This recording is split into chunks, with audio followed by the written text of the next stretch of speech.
Everyone knows DoorDash delivers food, but almost no one realizes they're quietly building a data monopoly that reminds me more of Netflix than a food delivery app.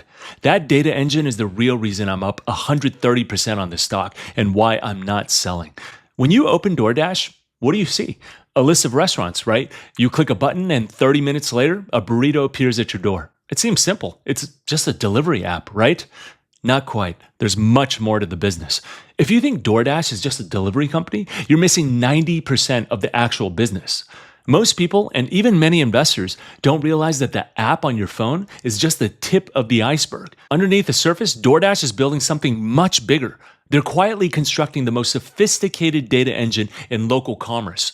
I'm betting on DoorDash because underneath that app, they're building a data monopoly and a logistics engine that reminds me more of Netflix or Amazon than a food delivery company. But there's also a secret signal hiding in plain sight, a massive financial move that almost every retail investor missed. One legendary insider just quietly placed a $100 million bet on this company's future. It's a clue that speaks louder than any earnings report, and today I'm going to show you exactly what that signal is. Quick disclaimer, I'm not a financial advisor. This is just my personal analysis of a stock I own. Always do your own research before investing. All right, let's do this.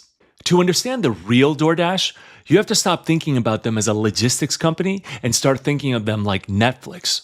Netflix doesn't just stream movies. They collect data on everything you watch. They know if you liked The Office, you'll probably like Parks and Rec. Once they have that information, they use that data to create Netflix originals that they know will be hits before they even film them.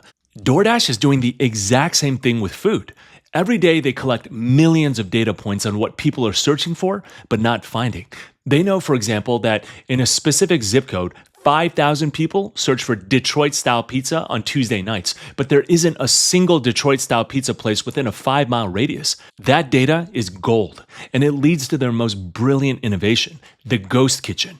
They can go to an existing restaurant that's struggling on a Tuesday night and say, hey, our data shows this neighborhood is desperate for wings right now. If you use your existing fryers to cook this specific wing menu, you'll make an extra $5,000 a week. It happens overnight. A new restaurant appears on the app, fulfills the demand gap, and almost zero new infrastructure was built. This strategy really exploded during COVID. While other companies were just trying to survive the lockdowns, DoorDash used that time to capture mindshare and fundamentally change how restaurants operate. The best example of this is It's Just Wings. If you search DoorDash for wings right now, you'll see this brand. It looks like a cool indie wing spot. It's not. It's a virtual brand created by Brinker International, the parent company of Chili's.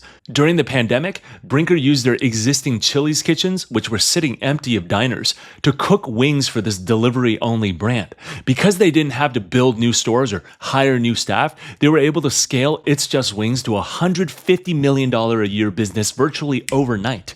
DoorDash provides the data to identify the demand and the logistics to fulfill it. They're using data to create new inventory out of thin air. But the ghost kitchens and the data are things you can see if you look hard enough. There's another massive part of DoorDash's business that is almost completely invisible to the average consumer. It's a secret service that I guarantee you've used. It's called DoorDash Drive, or their white label service. Let's say you open the Kroger app to order groceries, or you buy pet supplies from a local boutique, or even order delivery directly from the Chipotle app. You think you're dealing with those retailers directly, right? You aren't. Those companies are paying DoorDash to use their fleet of drivers to fulfill their own orders. The driver shows up, drops off the package, and you never even see the DoorDash logo. This is where the long-term vision gets really exciting. DoorDash isn't just trying to be a food app.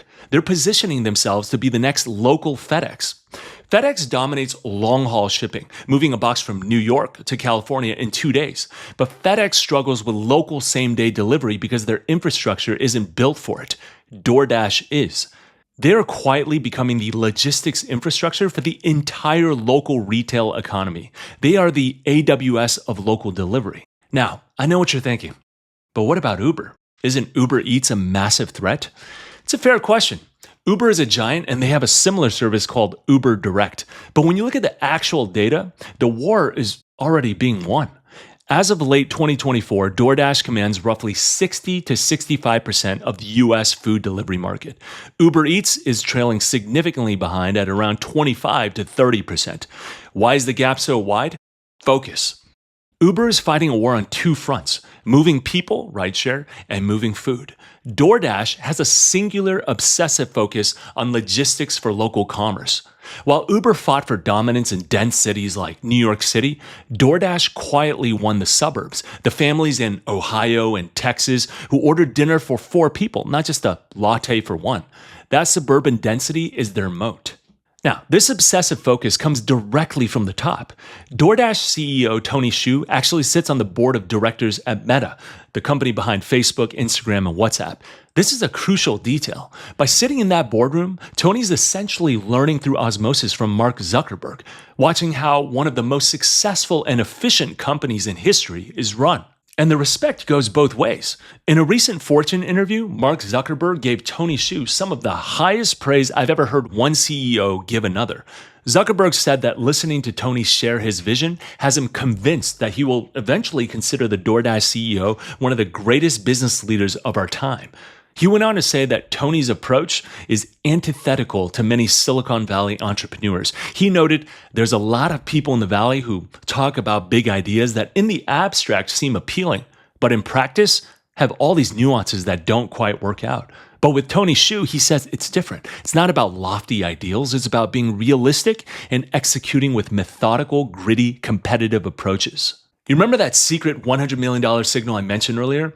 Well, we've talked about the data monopoly, the hidden logistics business, and the elite leadership. But if you're still on the fence, this signal is the ultimate proof that the insiders see exactly what I see. Talk is cheap, but writing a check for 9 figures is a different story.